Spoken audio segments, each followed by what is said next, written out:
Hi friends, ఈరోజు bakery biscuits ఎలా వేయాలో చూపిస్తాను. 2.5 బటర్ తీసుకోండి. బటర్ తీసుకున్న తర్వాత షుగర్ పౌడర్ వేసుకోండి. 1 కప్ షుగర్ పౌడర్. ఇందులోనే నేను ఇలాచి వేసేసి మిక్సీ పట్టాను.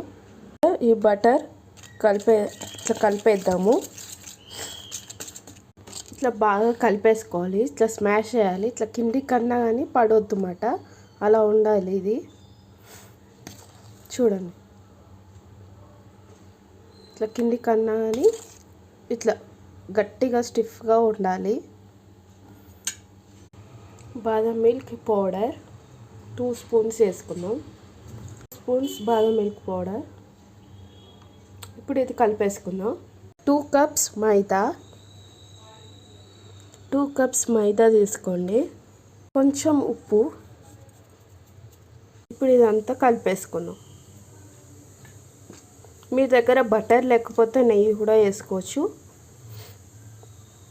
ఇది సేమ్ బేకరీ బిస్కెట్స్ లాగా రావాలంటే మనము బటర్ కంపల్సరీ యూజ్ చేయాలి. ఇంకా మైదా పిండి ఇవన్నీ వేసుకొని కలిపేసుకో. పొడి పొడిగా అనిపించిందంటే కొన్ని పాలన్న పోసుకొని కలుపుకోండి. అప్పుడు మెత్తగా మంచిగా అవుతుంది. అంత గట్టిగా పిసుకోవద్దు, అంత మెత్తగా పిసుకోవద్దు. మెల్లగా మీడియంగా కలుపుకోవాలి పిండి. చూడండి, చపాతీ పిండిలాగా కలుపుకోవాలి. అంతే గట్టిగా కాకుండా అంత మెత్తగా కాకుండా మీడియంగా చపాతీ పిండి ఎలా కలుపుకుంటామో అలా కలుపుకోవాలి. చూడండి, ఇలా కలుపుకోండి. ఒక 2 మినిట్స్ పక్క పెట్టుకుందాము. ఒక బౌల్లో సాల్ట్ వేసుకోండి, సన్న ఉప్పు. మీ దగ్గర వేయించిన ఉప్పు ఇట్లా ఉందనుకో ఉప్పు వేసేసుకోండి. లేదు మీ దగ్గర ఫ్రెష్ ఉంది సాల్ట్ అంటే సన్న సాల్ట్ ఇట్లా వేసేసుకొని కింద ఇట్లా పెట్టుకోండి బౌల్లో. ఇప్పుడు బిస్కెట్స్ పెట్టేసుకుందాం. ఇప్పుడు బిస్కెట్స్ లాగా కట్ చేసుకుందాము. మీకు ఏ షేప్ కావాలంటే ఆ షేప్ చేసుకోండి.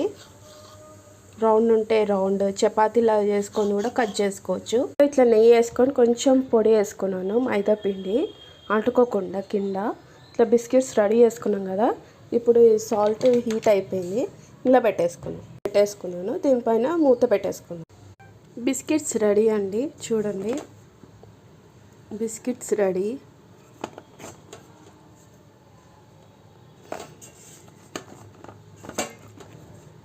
మీరు కూడా ఇలా ట్రై చేయండి.